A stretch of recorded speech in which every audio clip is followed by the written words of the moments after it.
end in the NFL.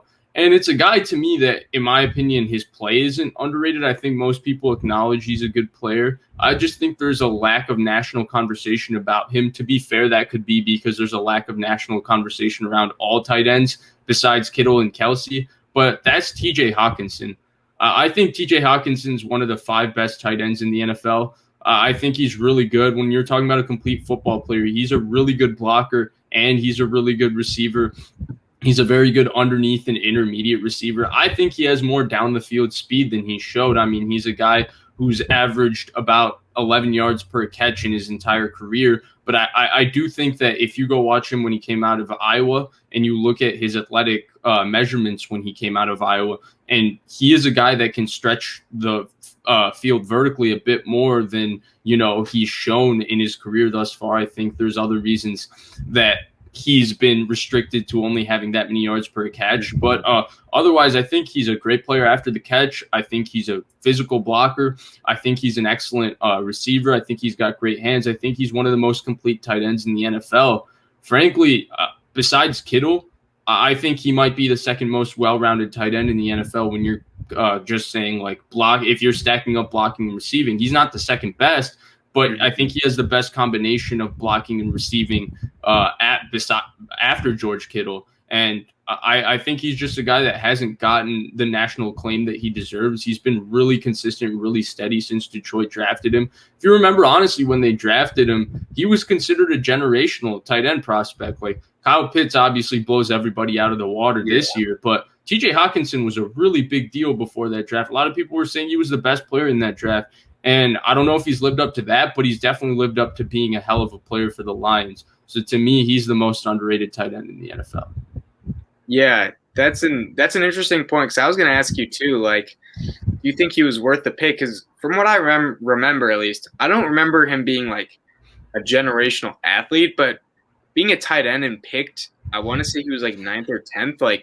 You have to be exemplary, because tight ends usually do not get picked that high, let alone in the first round. And I know a lot of people in Detroit were kind of worried about the pick because of what happened a few years ago when they took Eric Ebron in the top 12. I want to say he was 11th or 10th, but he didn't really turn out to be that great. I would say Hockenson, where he was picked, ending up being probably a top 5 tight end. Yeah, I mean, that's a premier position. There's not many good ones. I'd say it's probably the most it's the position lacking the most talent when you just consider how many considered elite guys there are, because there's really only 3. It's Kittle, Kelsey, and then Jared Woodward. And besides that, it kind of falls off a lot, and there's a lot of debate. But I would put him right there at 4 or 5. I don't think he is in that top 3 range. I think those guys are clearly a notch or 2 above, but being the 4th or 5th guy in the league is nothing to snub at. And then also with just him being underrated overall, there was an article that came out, and it was a ranking of the top 30 tight ends or whatever. And he was below Kyle Pitts, who hasn't played a snap yet, Dallas Goedert, who I think Dallas Goedert's really good too, but I'd say Hockenson is certainly better than he is and has proven to be better than he is. So even amongst, people ranking tight ends, that to me is interesting. And I think you kind of pointed it out too, that he is very well rounded in everything. And that was one of the things coming out of Iowa is he can block, and he's also a good receiver. And, usually elite tight ends or good tight ends are one or the other, but he's both. And that's really, really invaluable. And for Detroit, who's probably going to be running the ball a lot more this year, getting Anthony Lynn on the roster or part of the coaching staff, a lot's going to be asked of him to block. So having him as a good blocker, and then having also a maybe top 5 O-line, in my eyes, they're going to run the ball a lot, and he's going to be a key contributor in running the ball. I agree. And if you look at their receiving core, they're totally bereft of talent on the outside. Yeah. They really don't have real weapons. I mean, they lost Marvin Jones. They lost Kenny Golladay. Obviously, they lost Matthew Stafford. Jared Goff isn't a good drop-back quarterback. But the thing that I think, I actually am a little bit bullish on Detroit's offense, and it has nothing to do with Jared Goff. I just think stylistically they suit who Anthony Lynn is so well. Anthony Lynn is a really good run game coordinator, and DeAndre Swift looked really good last year for them. They have a really good offensive line, in my opinion. I think Decker's very underrated. You might see me talking about Decker when we talk about underrated tackles. Mhm. I think Ragnow is a top 3 center in the NFL, and I thought the Penei Sewell pick was one of the best picks in the entire first round when you look at value, fit, need, everything. And then so they're built to run the football, and they're going to be able to do it, and Hockenson is going to definitely help that. And so to me, yeah, I think that honestly, he's just a guy that needs to get a little more national acclaim. That's what it comes down to. I think most people acknowledge this is like the DJ Moore conundrum. Same thing. I think everybody acknowledges that Terry McLaurin, same thing too. Everybody acknowledges that DJ Moore is pretty good, or Terry McLaurin is pretty good, or Hawkinson's pretty good, but they don't actually talk about how good these guys are. And that's where I think TJ Hockenson, it's not even, I wouldn't say he's more underrated. I would say he's more underappreciated because he's really one of those well-rounded tight ends in the NFL, one of those really, really good football, all-around football players, and it just doesn't get highlighted or talked about. Yeah, I'm totally with you. And I honestly think Goff being there won't hurt a lot because Goff can work the short game pretty good. I mean, he and Gerald Everett were a really good 1-2 tight end punch, and Hockenson will be the main guy. So, yeah, I mean, I expect him to get fed. He'll be the number 1 receiver on the team when the season ends, and he was last year too, because considering how much time Galladay missed. So, yeah, he's in for a big role, and I really am interested to see what receiver on the Lions does emerge into the number 2.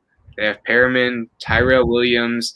I forget his name, but he was Equanimeous St. Brown's brother. I think it's Amon St. Brown. Armand St. Brown from USC. Yeah. And I think he was taken in the mid-rounds, but he was hyped up to maybe even be a second round. Yeah. I'm interested to see which Quintez Cyphers, I want to say is his name too. They have a few guys. But I'm interested to see who kind of steps in next to him. And because in the backfield, DeAndre Swift and Jamal Williams is a really, really good 1-2 punch. People forget Jamal Williams went there, and he was a great number 2 for the Packers, and I fully expect the same for the Lions. And they're going to have the deep threat from Tennessee, the guy who caught the touchdown in the divisional round game against the Ravens, Khalif Raymond. They're going to have him too. So if everything works for them, they're going to have a team that runs the ball and they only throw it off play action, which play action Jared Goff can do.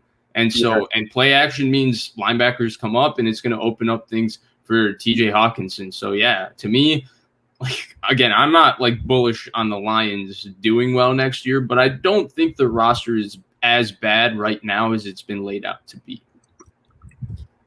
Yeah. I mean, they definitely are lacking talent, I think, in some of like the positions, mainly people like, I feel like the average person doesn't really like take into account how effective or how important an O-line is. And they more look at like, who are their receivers? Okay, Brashad Perriman's might be the receiver 1. Like, that is not good. But besides receiver, they do have a lot of talent at pretty much every position on offense. My bad, go ahead. Yeah, I mean, it's just like, when your receiving core is probably undeniably the worst in the league, outside of Hockenson, it does leave some concern, which is fair. And when your quarterback is just a poor drop back passer, yes. But I do think that in this situation, if everything goes right, Hockenson could be due for a humongous year because I think he's going to see the football more than he's ever seen it in terms of targets this year. And Hockenson might finally get the national acclaim that he deserves, but we were there a step early, I guess, right now by talking about it. And he did get hyped up during the draft process. I will say that. Oh, yeah. Everyone was saying he deserved – a lot of people mocked him going to the Lions, and it did come out true. But they definitely – I'm sure there were some Lion fans that were worried about taking another tight end very early, and if they didn't pan out like Eric Ebron didn't for them, they would not be too happy with that. Yeah.